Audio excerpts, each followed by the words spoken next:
Hello friends, my name is Pinky Kumari and I welcome you all on my YouTube channel Genesis Political Science। आज हम बात करेंगे chapter 5 के बारे में जिसका टाइटल है security in the contemporary world और यह इस चैप्टर का पार्ट 5 है। आपसे मेरा ये रिक्वेस्ट है कि इस वीडियो को देखने से पहले आप इसका पार्ट 1, पार्ट 2, पार्ट 3 और पार्ट 4 ज़रूर देखें और हम फॉलो कर रहे हैं आपकी NCERT text book that is contemporary world politics. चलिए हम इस चैप्टर को एक सिंपल और इजी तरीके से समझने की कोशिश करते हैं डायरेक्ट आपके एनसीईआरटी टेक्स्ट बुक के पेजेस को रीड करके। आपसे मेरा ये रिक्वेस्ट है कि इस वीडियो को जब भी देखें आप अपने एनसीईआरटी टेक्स्ट बुक के साथ बैठें। Before I start this video, I want to say thank you to all the 71 subscribers for trusting this channel।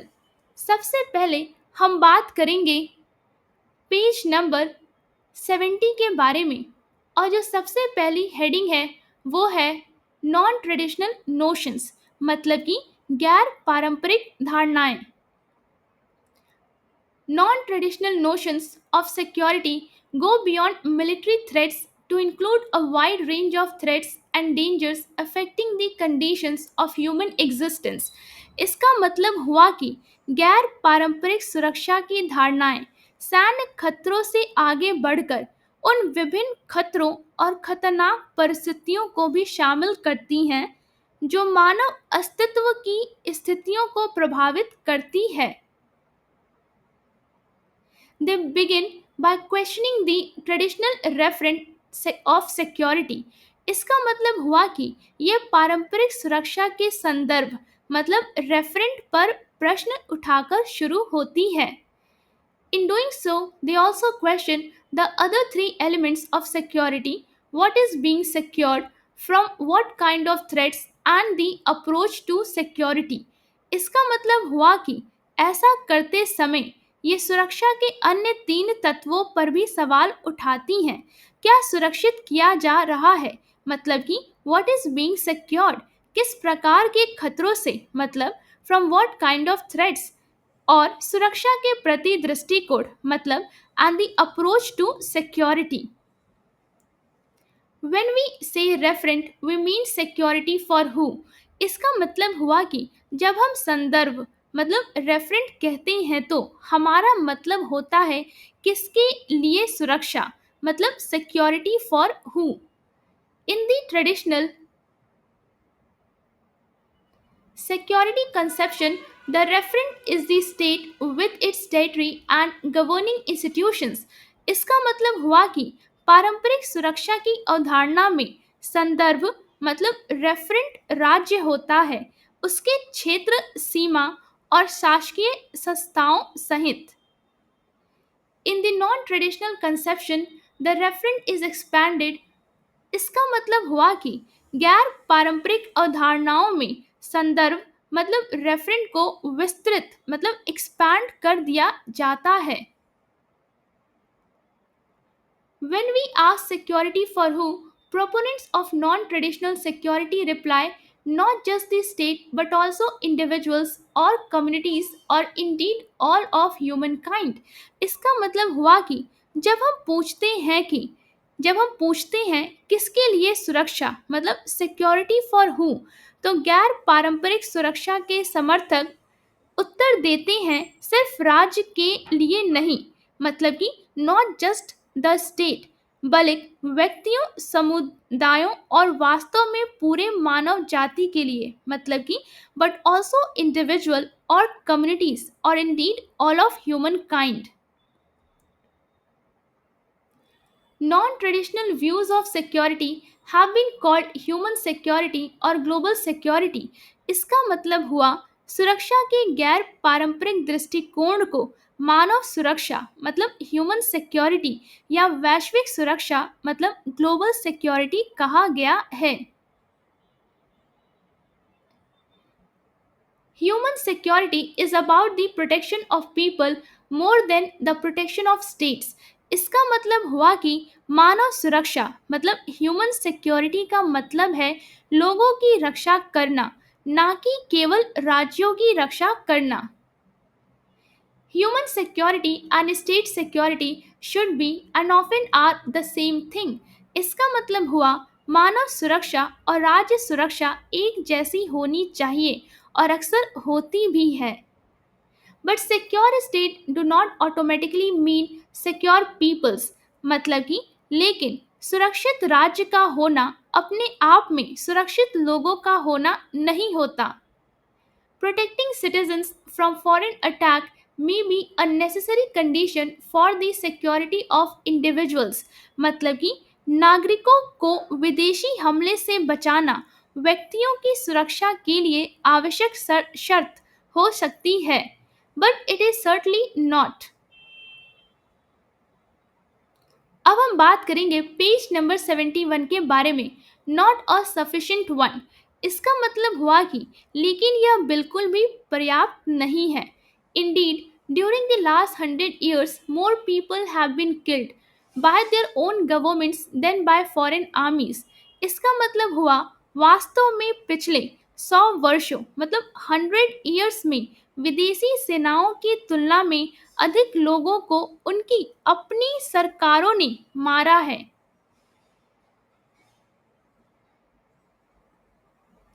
All proponents of human security agree that its primary goal is the protection of individuals। मतलब कि मानव सुरक्षा के सभी समर्थक इस बात से सहमत हैं कि इसका मुख्य उद्देश्य व्यक्तियों की रक्षा करना है। However, there are differences about precisely what threats individuals should be protected from। मतलब कि हालांकि इसमें मतभेद है कि व्यक्तियों को किन किन खतरों से बचाना जाना चाहिए। Proponents of the narrow concept of human security focus on violent threats to individuals। इसका मतलब हुआ मानव सुरक्षा की संकुचित मतलब नैरो अवधारणा के समर्थक व्यक्तियों पर होने वाले हिंसक खतरों पर ध्यान केंद्रित करते हैं। Or as former United Nations Security General Kofi Annan puts it, the protection of communities and individuals from internal violence। मतलब कि या जैसे कि पूर्व संयुक्त राष्ट्र महासचिव कोफी अन्नन ने कहा था, समुदायों मतलब कि कम्युनिटीज और व्यक्तियों मतलब एंड इंडिविजुअल्स को आंतरिक हिस्सा हिंसा से बचाना। मतलब कि हम कह सकते हैं कि protection from internal violence। Proponents of the broad concept of human security argue that the threat agenda should include hunger, disease, and natural disaster because these kill far more people than war, genocide, and terrorism combined। इसका मतलब हुआ कि मानव सुरक्षा की व्यापक मतलब broad अवधारणा के समर्थक तर्क देते हैं कि खतरों की सूची में भूख मतलब हंगर, बीमारियां मतलब डिजीज और प्राकृतिक आपदाएं मतलब नेचुरल डिजास्टर्स भी शामिल होनी चाहिए, क्योंकि ये युद्ध मतलब वॉर, नरसंहार मतलब जेनोसाइड और आतंकवाद मतलब एंड टेररिज्म से कहीं अधिक लोगों की जान लेती हैं। Human security policy, they argue, should protect people from these threats as well as from violence। हम कह सकते हैं कि इसका मतलब हुआ कि ये वे तर्क देते हैं कि मानव सुरक्षा की नीतियों मतलब कि ह्यूमन सिक्योरिटी पॉलिसी को लोगों को हिंसा के साथ साथ इन खतरों से भी बचाना चाहिए। In its broadest formulation, the human security agenda also encompasses economic security and threats to human dignity। मतलब कि अपनी सबसे व्यापक रूप में मानव सुरक्षा का एजेंडा आर्थिक सुरक्षा मतलब इकोनॉमिक सिक्योरिटी और मानव गरिमा के खतरों मतलब थ्रेट्स टू ह्यूमन डिग्निटी को भी शामिल करता है। Put differently, the broadest formulation stresses what has been called freedom from want and freedom from fear respectively। मतलब कि दूसरे शब्दों में सबसे व्यापक रूप अभाव से मुक्त मतलब फ्रीडम फ्रॉम वांट और भय से मुक्त मतलब फ्रीडम फ्रॉम फियर पर जोर देता है। The idea of global security emerged in the 1990s in response to the global nature of threats such as global warming, international terrorism, and health epidemics like इसका मतलब हुआ कि वैश्विक सुरक्षा की अवधारणा 1990 मतलब 1990 के दशक में उभरी जब खतरों का स्वरूप वैश्विक हो गया, जैसे ग्लोबल वार्मिंग, अंतर्राष्ट्रीय आतंकवाद मतलब international terrorism, and health epidemics like AIDS and bird flu and so on मतलब कि और एड्स तथा बर्ड फ्लू जैसी स्वास्थ्य महामारियां। No country can resolve these problems alone मतलब कि कोई भी देश इन समस्याओं का समाधान अकेले नहीं कर सकता। And in some situations, one country may have to disproportionately bear the brunt of a global problem such as environmental degradation मतलब कि और कुछ परिस्थितियों में किसी एक देश को वैश्विक समस्या जैसे पर्यावरणीय क्षरण मतलब एनवायरमेंटल डिग्रेडेशन का अत्यधिक बोझ उठाना पड़ सकता है। For example, due to global warming, a sea level rise of 1.5 to 2.0 meters would flood 20% of Bangladesh, inundate most of the Maldives, and threaten nearly half the population of Thailand. इसका मतलब हुआ, उदाहरण के लिए ग्लोबल वार्मिंग के कारण समुद्र स्तर में 1.5 से 2.0 मीटर की वृद्धि से बांग्लादेश का 20% मतलब 20% हिस्सा जलमग्न हो जाएगा, मालदीव का अधिकांश भाग डूब जाएगा और थाईलैंड की लगभग आधी आबादी खतरे में पड़ जाएगी। Since these problems are global in nature, international cooperation is vital even though it is difficult to achieve। मतलब कि हम कह सकते हैं क्योंकि ये समस्याएं वैश्विक प्रकृति की हैं मतलब ग्लोबल इन नेचर, इसलिए अंतर्राष्ट्रीय सहयोग आवश्यक है मतलब कि इंटरनेशनल कोऑपरेशन इज वाइटल, भले ही इसे हासिल करना कठिन हो।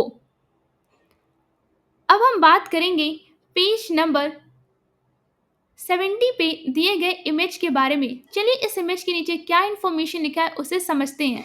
The cartoon comments on the massive expenditure on defence and lack of money for peace related initiatives in the US. इसका मतलब हुआ यह कार्टून अमेरिका में रक्षा पर भारी खर्च और शांति संबंधी पहलों के लिए धन की कमी पर टिप्पणी करता है। Is it any different in our country मतलब कि क्या is it any different in our country मतलब क्या हमारे देश में स्थिति इससे अलग है। अब हम बात करेंगे पेज नंबर 71 पे दिए गए नए हेडिंग के बारे में, that is new sources of threats मतलब कि खतरों के नए स्रोत के बारे में। The non traditional conceptions both human security and global security focus on the changing nature of threats to security। हम कह सकते हैं कि गैर पारंपरिक अवधारणाएं मतलब नॉन ट्रेडिशनल कंसेप्शंस मानव सुरक्षा मतलब ह्यूमन सिक्योरिटी और वैश्विक सुरक्षा मतलब ग्लोबल सिक्योरिटी सुरक्षा के खतरों की बदलती प्रकृति पर ध्यान केंद्रित करती है। We will discuss some of these threats in the section below मतलब कि हम इन खतरों में से कुछ पर नीचे के खंड में चर्चा करेंगे। Terrorism. Terrorism refers to political violence that targets civilians deliberately and indiscriminately। इसका मतलब हुआ आतंकवाद का अर्थ है राजनीतिक हिंसा मतलब पॉलिटिकल वायलेंस जो जानबूझकर और बिना भेदभाव के आम नागरिकों को निशाना बनाती है।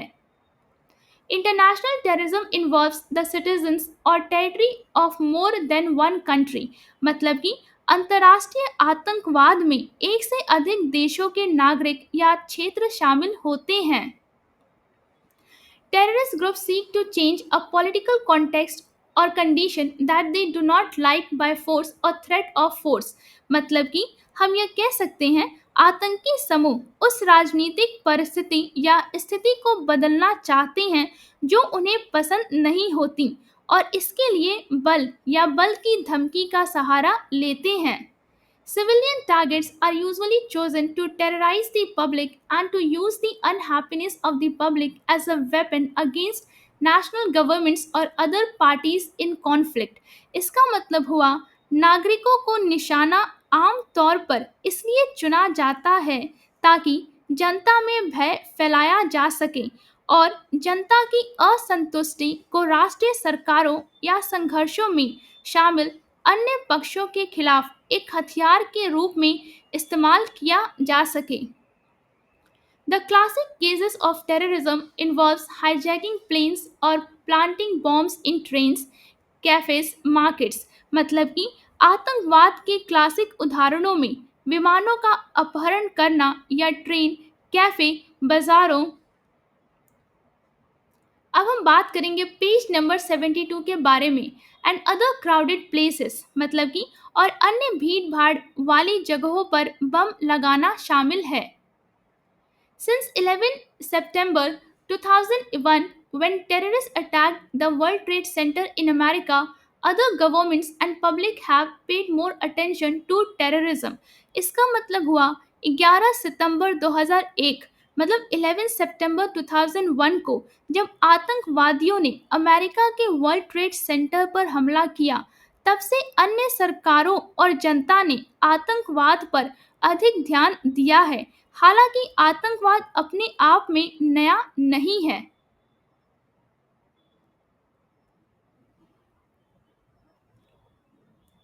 Though terrorism itself is not new, in the past most of the terror attacks have occurred in the Middle East, Europe, Latin America and South Asia। इसका मतलब हुआ अतीत में अधिकांश आतंकी हमले मध्य पूर्व यूरोप, लैटिन अमेरिका और दक्षिण एशिया में हुए हैं।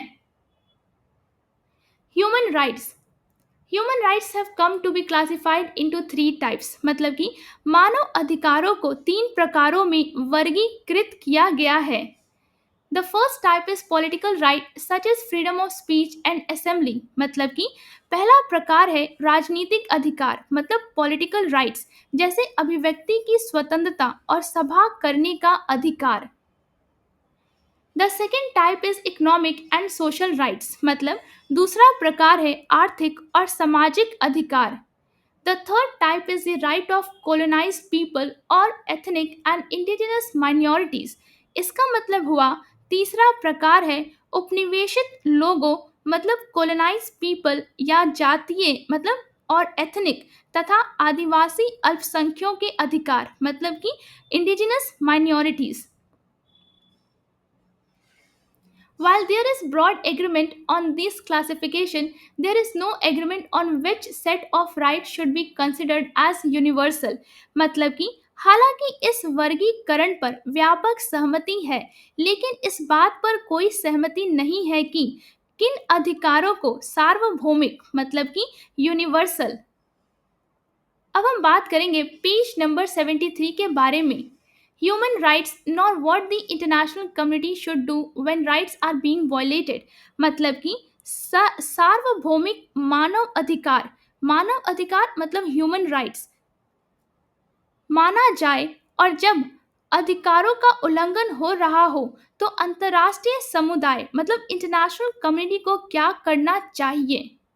Since the 1990s development such as Iraq's invasion of Kuwait, the genocide in Rwanda and Indonesian military killings of people in East Timor have led to a debate on whether or not United Nations should intervene to stop human rights abuses। मतलब कि 1990 के दशक से Iraq का Kuwait पर आक्रमण, Rwanda में नरसंहार और पूर्वी तिमोर में इंडोनेशियाई सेना द्वारा लोगों की हत्या जैसी घटनाओं ने इस वाद विवाद को जन्म दिया है कि मानव अधिकारों के उल्लंघन को रोकने के लिए संयुक्त राष्ट्र को हस्तक्षेप करना चाहिए या नहीं। There are those who argue that the United Nations Charter empowers the international community to take up arms in the defense of human rights. मतलब कि कुछ लोग तर्क देते हैं कि संयुक्त राष्ट्र चार्टर अंतर्राष्ट्रीय समुदाय को मानव अधिकारों की रक्षा के लिए हथियार उठाने का अधिकार देता है. Others argue that the national interest of the powerful states will determine which instances of human rights violation the United Nations will act upon. मतलब कि अन्य लोग तर्क देते हैं कि शक्तिशाली राज्यों के राष्ट्रीय हित मतलब नेशनल इंटरेस्ट यह तय करेंगे कि मानव अधिकार उल्लंघन के किन मामलों में संयुक्त राष्ट्र कार्रवाई करेगा. उम्मीद करती हूँ जो पेजेस आज हमने डिस्कस किया वो आपको एक सिंपल और इजी तरीके से समझ में आया होगा. अगर वीडियो अच्छा लगा हो तो लाइक और सब्सक्राइब करना ना भूलिए. शेयर जरूर करें और अपने दोस्तों को भी इस चैनल के बारे में बताइए. कमेंट्स में अपनी राय ज़रूर दें. बेल आइकन पे क्लिक करें ताकि अगला वीडियो मिस ना हो. मिलते हैं नेक्स्ट वीडियो में. तब तक के लिए थैंक यू.